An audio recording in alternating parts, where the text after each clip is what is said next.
Tom sat quietly in the waiting room, staring at the strange silver walls around him. They were smooth and shining, almost alive, like they could breathe.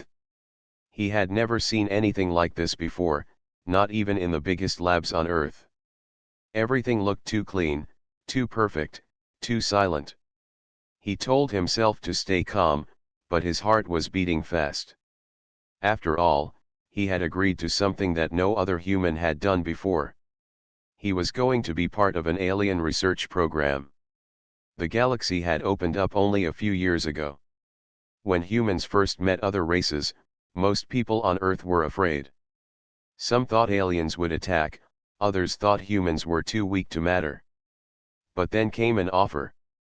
A group of alien scientists wanted to study humans not as enemies, not as slaves, but as subjects for peaceful research. They believed humans carried something unusual in their biology, something not yet understood. Tom, an ordinary young man with no big name or special power, had stepped forward as a volunteer. When the call came for someone willing to take the risk, he had raised his hand. He wasn't a soldier. He wasn't a genius. But he was brave enough to try. Tom, a voice called. He looked up and saw a tall figure enter the room. The alien's body shimmered faintly, as if her skin held soft light beneath the surface. Her eyes glowed a pale blue, not cold, but curious.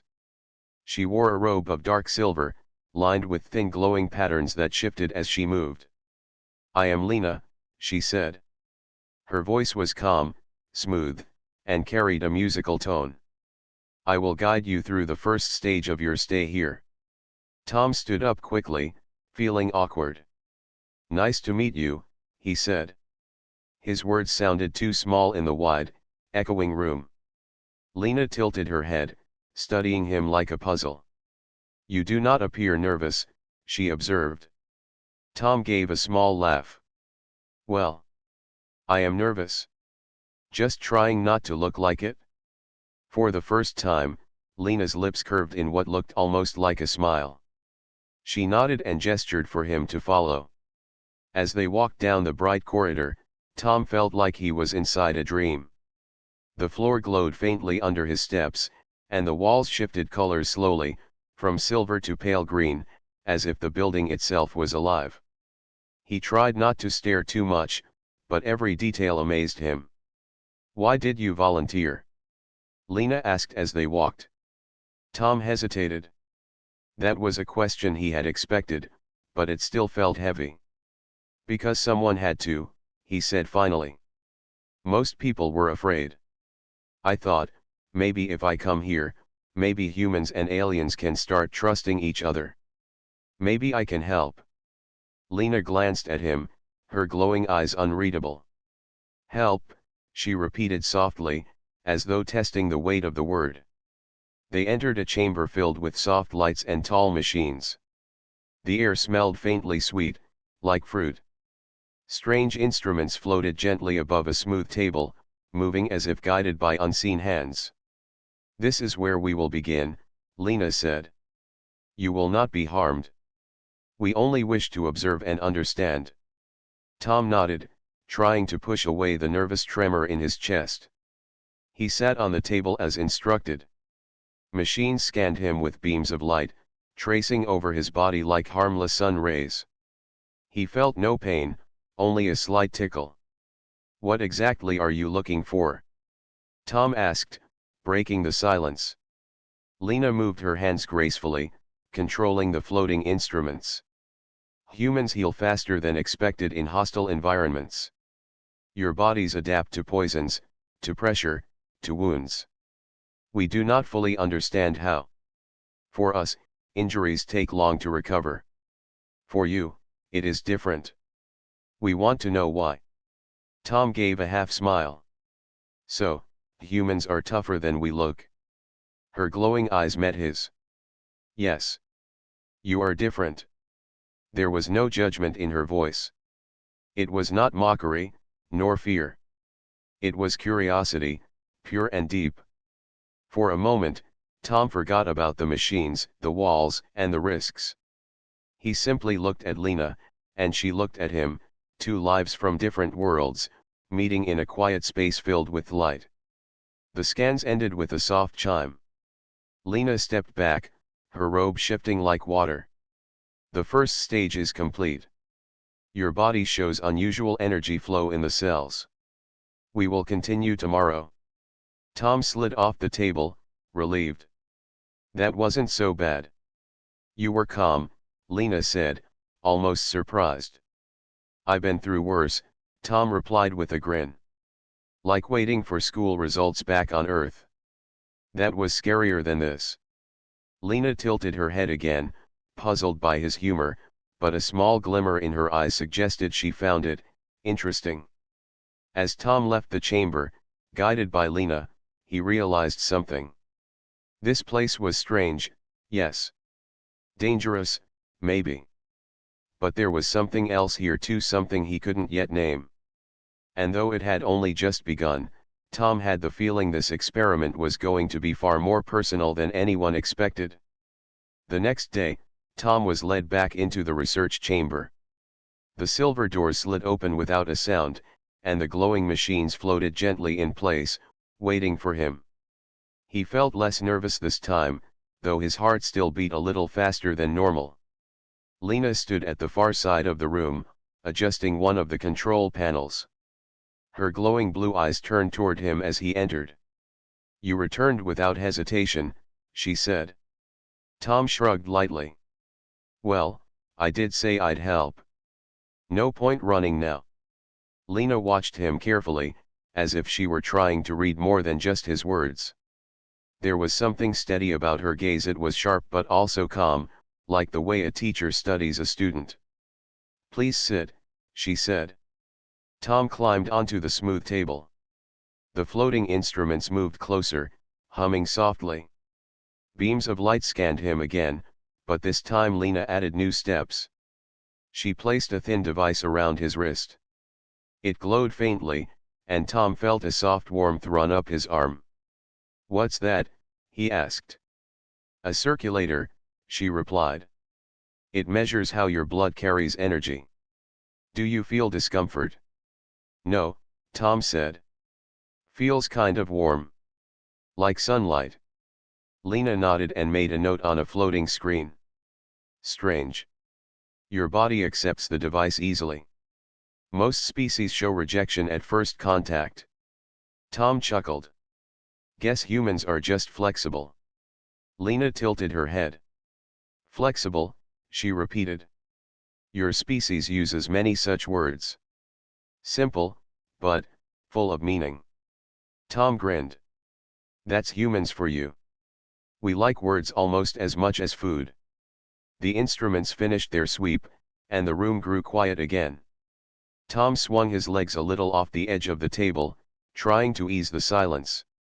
So, do you always run these experiments? He asked. Lena lowered her hands and looked at him. Yes. I was chosen for this project because of my precision. I do not make errors. My people value accuracy above all else. And do you enjoy it? Tom asked. The question seemed to catch her off guard. Her glowing eyes flickered slightly as if she needed time to process it. Enjoy, she repeated. I do not think of my work in such terms. It is my duty. Tom nodded slowly. On Earth, we usually ask people if they enjoy their jobs. If they don't, they try to change them. Lena's brows furrowed faintly. Change? You mean, leave one task for another? Yes, Tom said. Life's too short to stay unhappy. For a moment, Lena said nothing. She studied him with that same careful gaze, but something new flickered in her expression, something softer. Humans are unusual, she finally said. You see choice where others see rules. Tom laughed. We break rules a lot, to be honest. Sometimes it causes trouble, but sometimes it makes life better. Lena made no reply, but she turned back to her controls with a strange stillness. Her hands moved slowly, as though her thoughts were no longer only on the research. The next test involved sound. Lena held a small crystal that began to hum with low vibrations. The sound wrapped around Tom's body, testing how his cells reacted to alien frequencies. Tom tilted his head. That almost feels like music. Music? Lena asked. Yeah. Humans make sounds like this all the time, but we call it music. We play it for fun, or when we feel something strong. Lena's eyes narrowed slightly in thought. You create sounds not for function, but for emotion. Exactly, Tom said with a smile. Music is like a language of feelings. For the first time, Lena's expression softened into something close to wonder. Your kind is more complex than I imagined. Tom shrugged playfully. We're full of surprises. The tests continued, but the atmosphere between them had shifted. It no longer felt like a scientist studying a subject. It felt more like two people sharing small pieces of themselves. When the day's work ended, Lena guided Tom toward the exit. The corridor lights glowed softly as they walked side by side. You answered all my questions, she said. But you also asked many of your own. Why? Tom thought for a moment before replying. Because I don't want this to just be an experiment. I want it to be a conversation. You're not just a scientist, and I'm not just a subject. We're two people meeting. Lena slowed her steps. She looked at him carefully, her glowing eyes steady. Two people, meeting, she repeated softly, as if tasting the words for the first time. Tom smiled. Yeah. That's how humans like it. They reached the end of the corridor. The silver door slid open, revealing Tom's resting quarters. Before he stepped inside, he glanced back at Lena. See you tomorrow, he asked. Lena hesitated for a moment, then gave a small nod. Yes. Tomorrow. As the door closed behind him, Tom leaned against the wall of his quarters and let out a breath. He hadn't expected the tests to feel like this. He had thought it would be all science and machines. But somehow, in the middle of glowing walls and humming instruments, he felt something else growing, something invisible, but real. And though he couldn't explain it, he was sure of one thing: Lena was not just a scientist anymore. She was becoming something more important in this strange journey. The third day began quietly. Tom woke in his quarters to the soft hum of the alien station. The walls glowed with gentle light that shifted like morning on Earth, though there was no real sun here. He stretched, rubbed his eyes, and wondered what kind of tests Lena had planned today. When the door opened, he was surprised to see Lena already waiting for him in the hallway. She usually met him only inside the lab, but today she stood outside, calm as always, her silver robe flowing with faint light. You are awake early, she said. Tom grinned. Couldn't sleep much. Too many strange dreams. Your station must be playing tricks on my head. Dreams, Lena repeated softly. Humans speak of them often. Are they important? Tom shrugged. Sometimes they're random, sometimes they mean something. For me, dreams are like stories my mind makes while I sleep. Lena tilted her head. Stories. Another human idea I do not fully understand. Then maybe I'll tell you one sometime, Tom said as they began walking toward the chamber. The day's tests were lighter than before.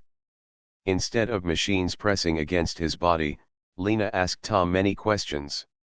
She wanted to know how humans lived, how they laughed, how they cried, how they shared time with family.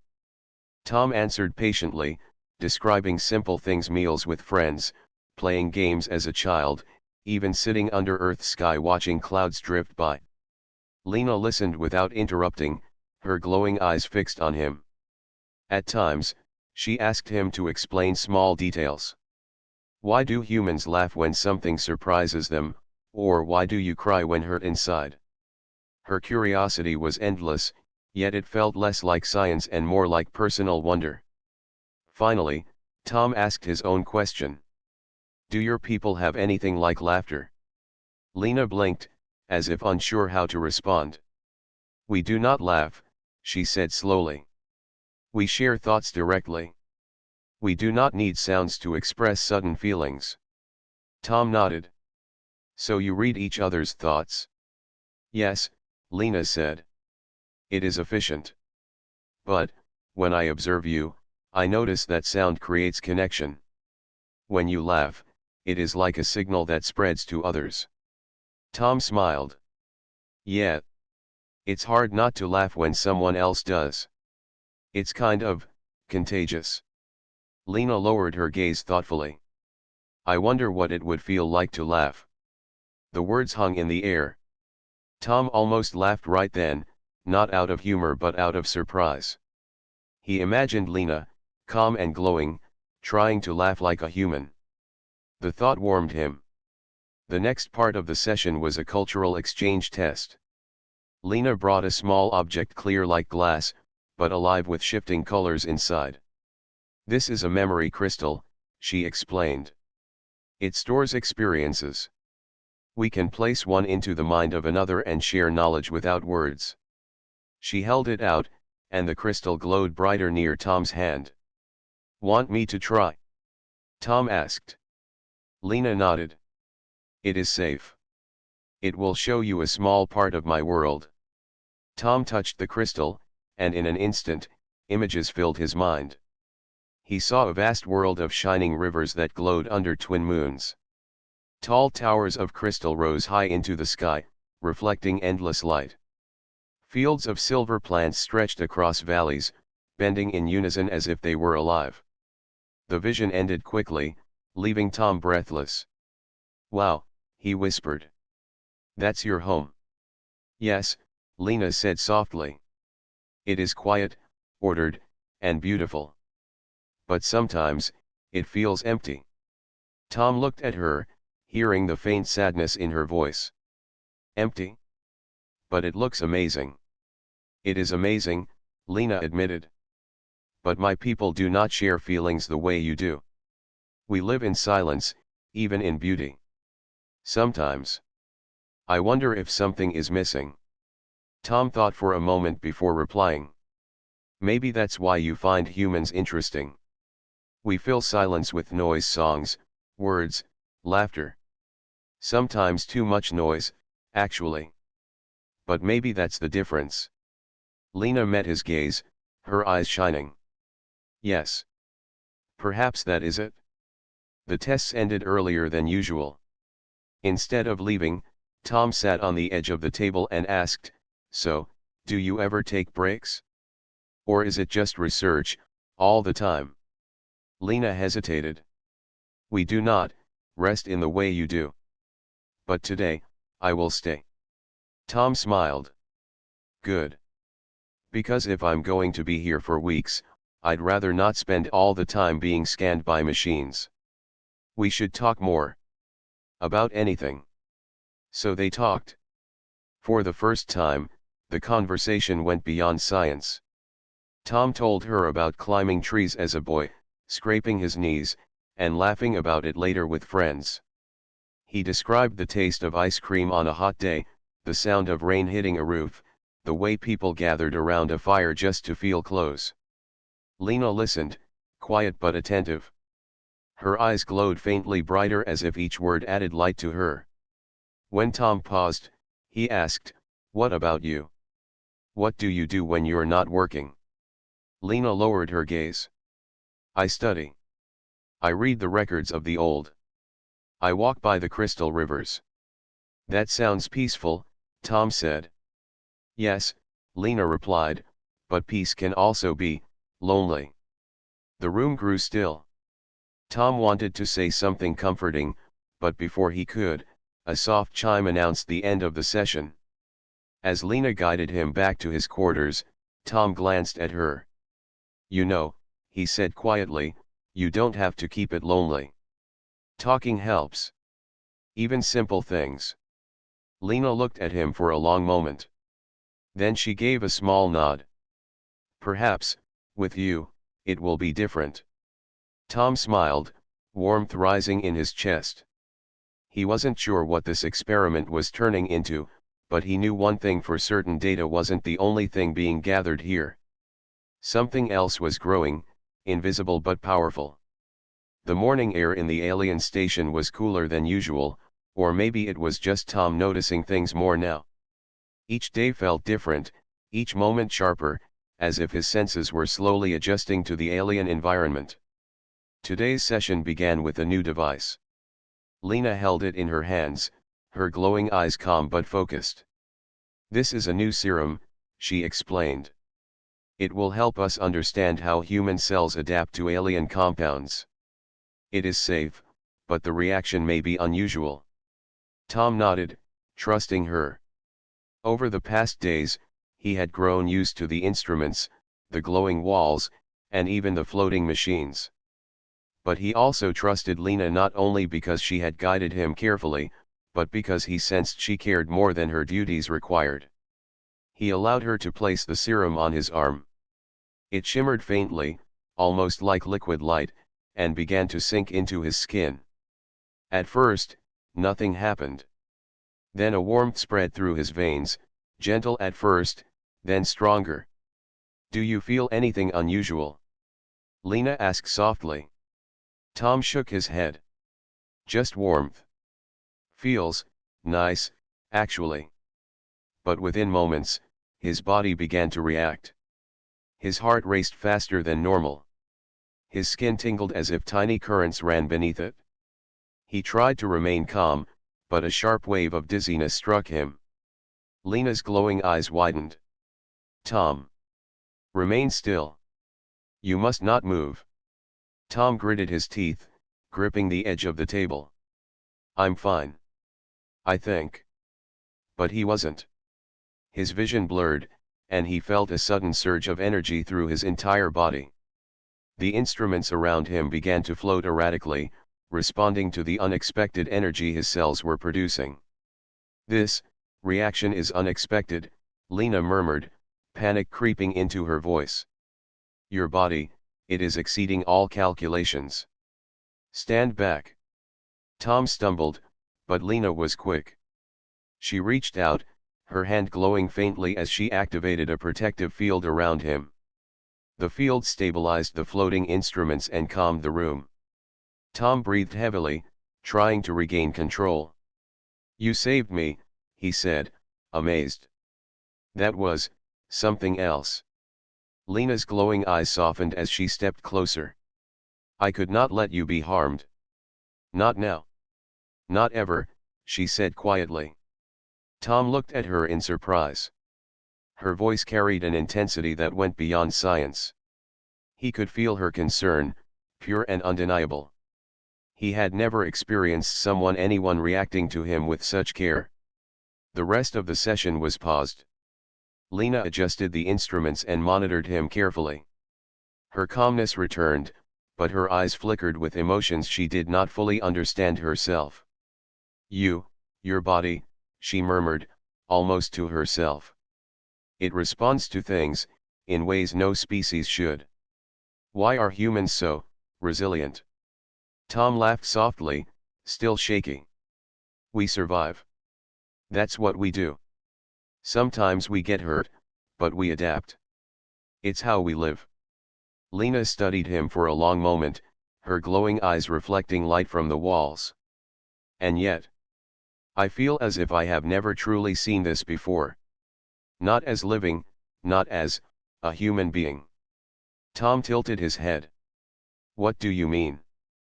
"I mean, when observing cells, I study data. When observing you, I see life. Not numbers, not patterns, but life. Vibrant, unpredictable, and important." Tom's heart skipped. He wasn't sure why her words felt so powerful. He had volunteered for an experiment, expecting machines and tests, but never this connection. After a while, the serum's effect began to calm. Tom's pulse returned to normal, though a faint warmth lingered in his veins. Lena released the protective field and stepped back. "You should rest now," she said, her voice softer than usual. Your body needs time to adjust. I will stay nearby. Tom nodded, leaning back against the table. Thanks, Lena. I don't know what I would have done without you. She gave a small, almost shy nod. It is my responsibility. Yet, I felt fear for you. Something I have not felt before.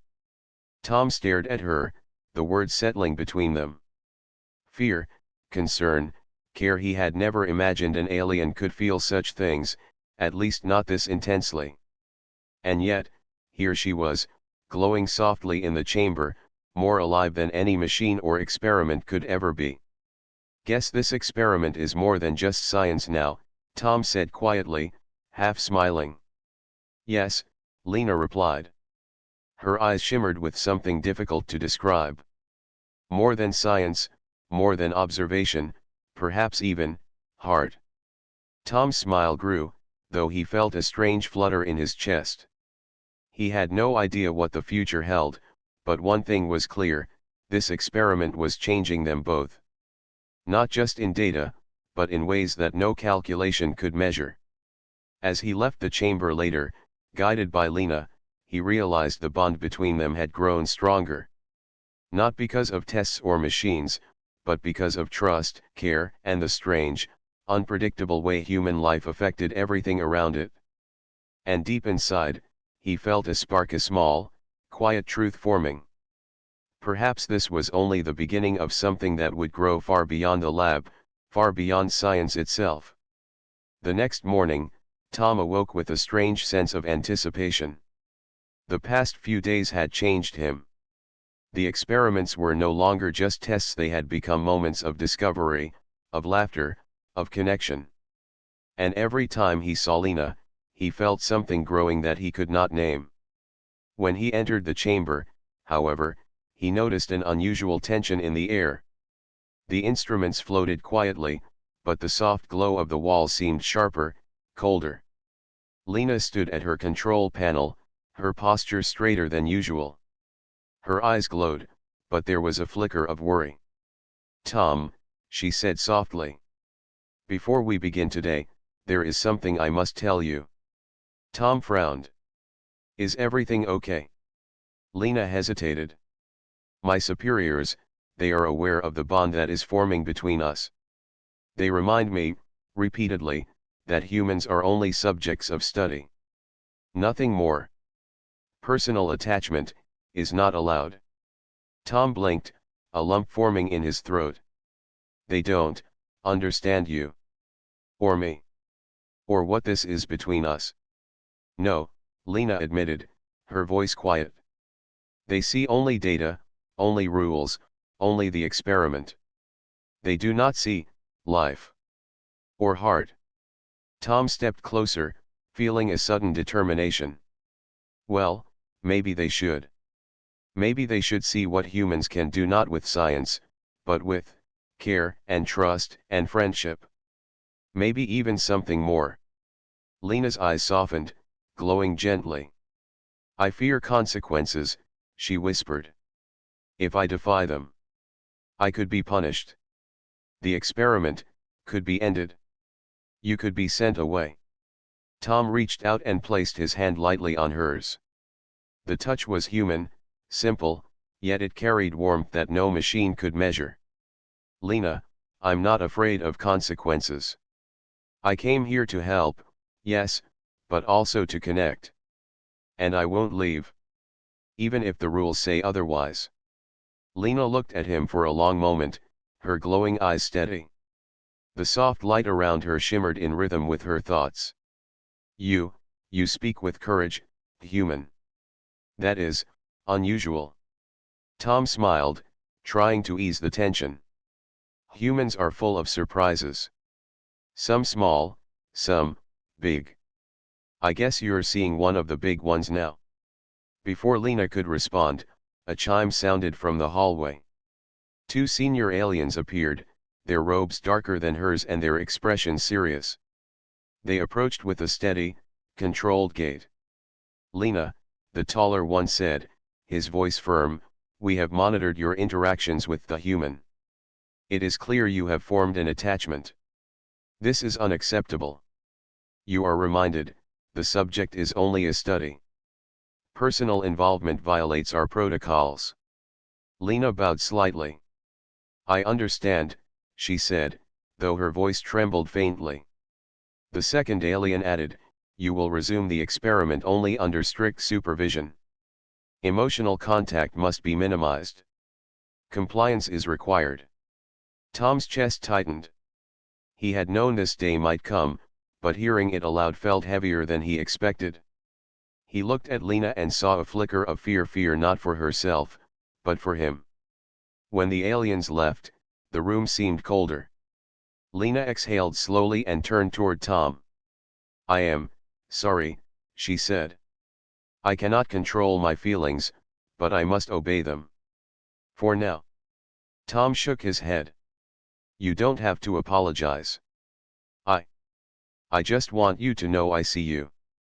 Not as a scientist, not as a rule follower, but as Lena. As someone who matters. Her eyes glowed brighter, almost like she had been waiting to hear that. You do not fear the rules, she asked softly. Fear? Tom laughed lightly. A little. But fear doesn't change anything. If we care about each other, we find a way. That's what humans do. Lena studied him quietly. For a moment, the silence was heavy with unspoken thoughts. Then, almost imperceptibly, she nodded.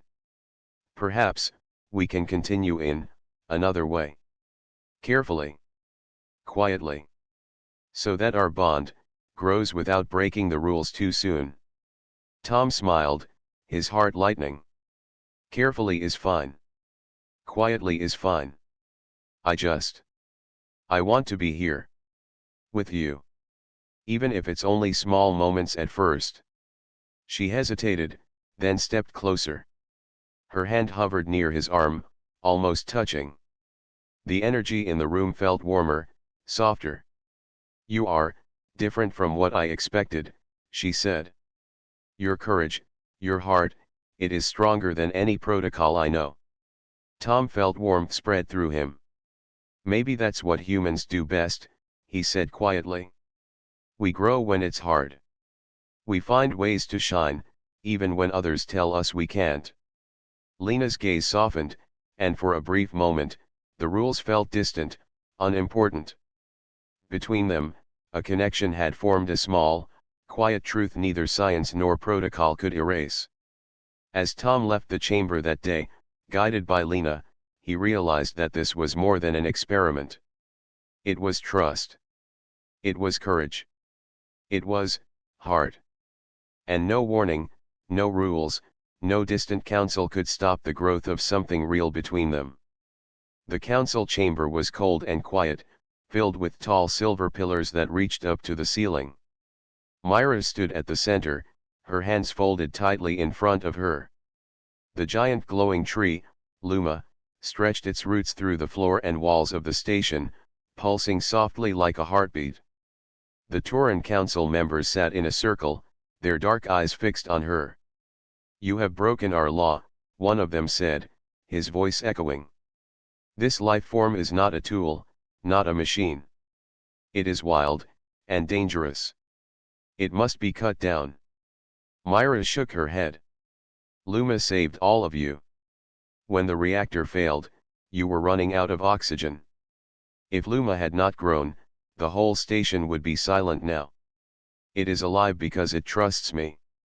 It is not dangerous, it only responds to care. Her words hung in the air. Some council members looked uneasy. Others narrowed their eyes. At the side of the room, Ren stood tall, his arms crossed. He had been ordered to stay silent, only to watch. But his chest tightened as he looked at Myra. He had seen everything with his own eyes. He had seen her sit beside Luma, weak and trembling, but refusing to stop speaking to it, guiding it with her calm voice. He had seen the plant listen. The lead counselor leaned forward. Human, he said slowly, Your kind always believes feelings can replace order. But feelings are unstable. What happens when you are gone? What if the plant grows wild and consumes the station? Myra lifted her chin. Then teach it? Guide it? Just like I did. Maybe the lesson is not about control but about trust. You see danger, but I see life that wants to connect. The council murmured among themselves. Some agreed, others demanded caution. Finally, one of them spoke sharply, it does not matter. Once the crisis ends, the tree must be destroyed. We cannot risk our people. Myra's heart pounded. She looked at Luma, its branches reaching toward her like open arms. She could feel it, almost hear it. It did not speak words, but it pulsed with warmth, like it shared her fear. She took a step forward. I won't let you harm it. Her voice was not loud, but it was steady. Gasps echoed through the chamber. No one had ever spoken against the council so directly. Guards stepped forward, their weapons glowing. Rin's body tensed. His mind raced. He was a guardian of the council, trained to obey without question. But he remembered Myra sitting in the dark lab, whispering to the small vine as if it were her friend. He remembered how that fragile green life had grown into something mighty, saving them all. And he remembered her words, it's not just an experiment. When the guards raised their weapons, Rin stepped in front of Myra. His wide frame blocked their path. Stop, Rin commanded. His deep voice shook the room. The council leader rose from his seat. Guardian Rin, step aside. This is not your choice. Rin did not move. His eyes burned with a rare fire. It is my choice. I have watched this human. She gave herself for us. The plant responds only to her, because she gave it trust, not fear. If you destroy this, you destroy the only hope of learning what humans can bring. You destroy the future we saw with our own eyes. Silence spread across the chamber. The guards hesitated. No one had expected Rin to speak this way. Myra looked up at him, her chest tight. For the first time since she had come to the station, she realized she was not standing alone. The council leader's voice shook with anger. You betray your own people for her? For this human experiment? Rin's answer was calm but strong. It is not just an experiment. It is proof that life can grow in a new way with care, with connection. Something we Tauren have forgotten. Humans carry this within them. That is why we must protect it. Luma's branches rustled softly, as if agreeing. The glow from its leaves spread across the room, bathing the chamber in gentle light. The air smelled fresh, alive, almost like a forest after rain. The council members looked at one another. They had no easy answer. Destroying the tree would mean killing the station's savior. Keeping it would mean accepting something they did not understand. Finally, the oldest member of the council spoke. His voice was slow, but steady. Perhaps we have been blind. The human shows strength not in control, but in compassion. The guardian speaks true, there may be more here than science can measure. The leader tried to protest, but the elder raised his hand. We will not destroy it. But the responsibility stays with you, human Myra. If this bond turns against us, it will be your burden. Myra bowed her head. I accept. Rin placed his hand over his chest, the gesture of loyalty among his people. And I will stand beside her. The chamber grew quiet again. For the first time, the council did not see Myra as an outsider, but as something more. Luma's glow brightened, filling every corner of the room. Its roots wrapped deeper into the station, not as chains, but as lifelines. Myra smiled faintly. Her heart was racing, but not with fear. For the first time, she knew the truth: her care had changed not just the plant, but the hearts around her. And beside her, Rin knew the same. Humanity had given them something new, something the Turan had never held, a heart that grows with others. The days after the council meeting were unlike anything Myra had ever known. The station, once cold and empty, now felt alive. Luma's great branches stretched across the wide halls, glowing with soft light. Its roots carried clean air and water through the systems, making the station healthier than ever before. But more than that, something had changed in the people. Turan workers, who once looked at Myra with suspicion, now approached her with quiet respect. They asked questions, not with sharp tones, but with wonder. They wanted to understand how she had guided the plant with nothing more than patience and care. Myra would smile gently and answer as best she could. "It wasn't only me," she always said. "Luma wanted to grow. It only needed someone to believe in it." Ren watched this change carefully. For years he had lived under the council's strict rules, guarding without question. Yet now, he saw hope spreading like sunlight through shadows. Myra had done what no one else could. She had opened hearts. One evening, Ren walked with Myra through the main hall.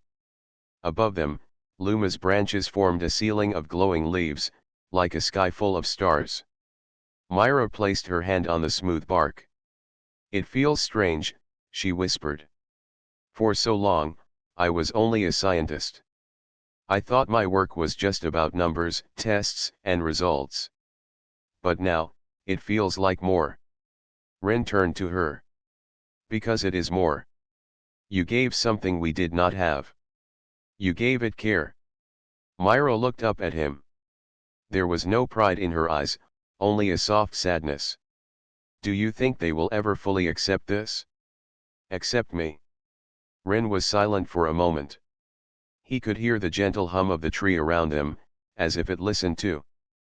Finally, he spoke. "The council may not trust quickly. But the people see the truth. They see what you did. And so do I." Myra's lips curved into a small smile. "Thank you, Ren." Before more could be said, a sound echoed through the hall. Several children, Turan younglings, ran past them, laughing as they touched the glowing roots of Luma. Their parents followed behind, not scolding, but smiling. Myra watched, her eyes wide with wonder. "That," Ren said quietly, "is the beginning. When the young see no fear, only joy, the future changes." But not everyone accepted so easily. Days later, the council leader called Myra and Ren once more. "This tree cannot spread uncontrolled," he warned. "If it grows beyond this station, it could cover worlds. We must be ready." Myra stood firm. "It does not grow without trust. It listens to hearts. If we give it fear, it may twist. But if we give it care, it will stay balanced. Please, don't see it as a threat. See it as a chance." The council members argued long into the night. In the end, they gave their answer: the human and the guardian will remain as its caretakers. If this is a new path, then you must walk it first. Myra bowed. "We will." Ren bowed too, but his eyes carried strength. He would stand with her, no matter what. Weeks turned into months. Luma grew into a great tree at the center of the station, its trunk strong, its branches wide. The air always smelled fresh. The halls were no longer silent but full of life and color. Where once the Turan had walked with stiff pride, now they paused to rest beneath the tree's glow, speaking softly with one another. Myra often sat at the base of Luma, reading her old research notes. She no longer needed them, but she kept them as a reminder of where she had begun. Sometimes she would laugh softly. "I came here to study and experiment, and instead, I found a friend." Ren joined her often. He would stand close, silent but steady, like a shield. One day, he asked her, "Do you ever regret defying them?" Myra shook her head. "No. If I had listened, Luma would be gone." And all of this, she gestured to the glowing halls, the healthy people, the joy in the air, would not exist. Sometimes, the hardest choice is the right one. Rin nodded slowly. He had lived his life following orders. Now, for the first time, he felt free. A great celebration was held when Luma produced its first giant bloom. The flower opened at the top of the tree, shining so brightly that even ships passing outside the station saw it. The Tauren called it the heart bloom. Crowds gathered in the hall to see it. Children cheered, elders bowed, and the council themselves stood in silence, unable to deny the beauty. Myra touched the trunk, her eyes shining with tears. It was never just an experiment, she whispered. It was my heart. And it never stopped growing. Rin stood beside her. And now it has become the heart of us all. As the glow of the heart bloom spread across the station, Myra felt a deep peace. She had come here as a scientist, small and alone. But now, she was part of something greater. Humanity had shown its gift, not power, not control, but the strength to care, to connect, to grow. The Tauren had given her a place. Rin had given her trust. And Luma had given her proof that a heart could change the stars. This was not the end. It was only the beginning, a new beginning, born from compassion.